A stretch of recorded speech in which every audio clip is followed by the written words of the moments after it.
This is the Thompson Cast. I am Mel Thompson. Today I'm going to talk about a potential threat that could encompass a large swath, if not the entire Middle East. And I'm going to discuss this as much as I can in the context of a political risk, but also it can clearly be seen that it has major implications for the entire Middle East in many other ways. What I'm discussing today is the prospect that Syria may utilize chemical or biological weapons. I believe it was yesterday that President Obama, at a press conference, was asked about American military intervention. And to this point, as you all know, the president has had this posture that the United States will not get involved militarily in the Syrian civil war. This is all well and good. It's fine by me. However, the specter of biological and chemical weapons is now possibly changing the equation. What the main concern is whether or not these weapons would not only be used by the regime of President Bashar al-Assad, but also possibly by al-Qaeda elements that have entered Syria, taking advantage of the civil war situation. The idea that these types of weapons could be used as terrorist tools in Turkey or in other countries in the Middle East, including Saudi Arabia, where you have a huge energy political risk if any kind of conflict breaks out, whether biological or conventional, is just absolutely a terrifying prospect. It's a terrifying prospect that these things were unleashed anywhere. However, once again, trying to keep in the context of political risk, the energy markets would be impacted severely if there was any type of major disruption. And when you start discussing these types of weapons, you're not talking about a workaround of a few people in the middle of a road shooting at each other. You're talking about things that can be spread by water and by air. It would be an absolutely devastating situation for all the people in the Middle East who would be impacted by this, and other people downwind, if you will. I'm no biologist, nor am I an expert in chemical weapons, but I'm pretty certain that that since these things can be obviously carried through the air, that a lot of countries would be negatively impacted, and so with their markets, the cost of the emergency health care, the cost of the cleanup, the fact that all markets of all types would be disrupted. But it is all absolutely horrific political risk that cannot be calculated with any numerical measure.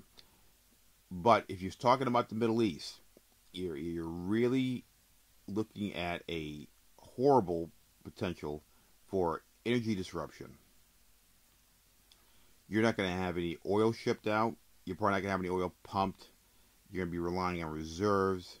The Strait of Hormuz may be closed. And once again, this would be a long-term problem. This is not something, well, it's over, let it just dissipate in the wind. That's the problem. It could be a long-term situation, and you also would have blame being assigned. You'd have countries bickering each other about how to resolve it. Some of the countries wouldn't be able to resolve it because they don't have the ability or the know-how. You have a situation where oil would be completely shut down in the Middle East for some period of time on the production end and the shipping end. You also would have a reliance on reserves in other parts of the world where this oil would be used, such as the United States. Do I think long term everybody would survive such a problem? Of course. Not only am I an optimist, but I also realize that things can be cleaned up, they can be fixed, no matter what the horror of them are. However, when you start talking about these types of weapons, they can't even be imagined the kind of devastation and damage they can do. I don't think people really have a clear concept. People have seen the devastation that a atomic bomb can wreak on on a city just by looking at old footage of Hiroshima or Nagasaki after American bombers attacked those cities, bringing about the end of World War II. and you can see what radiation can do. We also have some idea of what chemical weapons can do because of the fact that they were used by Saddam Hussein's regime during the Iran-Iraq War in 1980. So overall, you're looking at much, much more than just this situation. Well, I'm going to lose a few dollars today because there was a disruption in the supply chain. Or, well, we're going to have to wait a couple of days because the power went out in a country and because the power grid is unreliable. We're talking about something where people are going to die. They're not going to be able to go to work to run those things. And the cleanup is going to be so horrific and so long term that the markets, and particularly energy markets, may not get back online for quite some time. Obviously, there's no way for me to have, obviously put a spin on the human toll, other than to say that it would be something that it really, in my opinion, it really would be something more than the world could bear to see. And my hope is that Assad doesn't use these things in desperation, which I don't believe he will. I think that he's trying to find some way out. He's got to have a plan B in that case this doesn't work out for him. He can get out and take asylum somewhere. No one would take him if he used the chemical weapons, and it would be a death wish. I don't think he's a stupid man. I think he's a brutal, vicious man, but I don't think he's stupid, and I think he's trying to find some way to have a way out. In other words, he has an exit plan somewhere in his head, and it's a plan B, and it can't involve alienating every possible country he could go to. The biggest threat overall is if terrorist elements, splinter cells of Al-Qaeda get a hold of these things, or even if the rebels get a hold of these things and start using them against Assad's people, then all bets are off. You don't know who's got them, you don't know where they're going, and some people may not even want to get involved in this. And then the biggest issue at that point is, how do you get involved to stop this when people are using these types of weapons? Very few countries have the ability to put people on the ground to actively combat this type of thing. The United States just happens to be one of them. But it would be the most terrifying scenario for American troops you could possibly imagine. But one that would have to be taken on, because you can't have chemical and biological weapons floating around being used like they're water pistols. That, under no circumstance, can ever happen. And the fact that it may happen in the Middle East only exacerbates the situation even more. And finally, to sum this up, I want to put one more thing out there.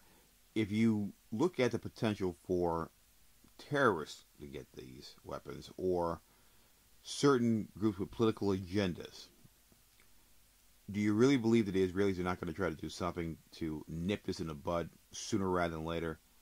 The Israelis would be the ones who would be the most likely target for certain groups, and that alone is going to be sufficient enough to bring them into the fray.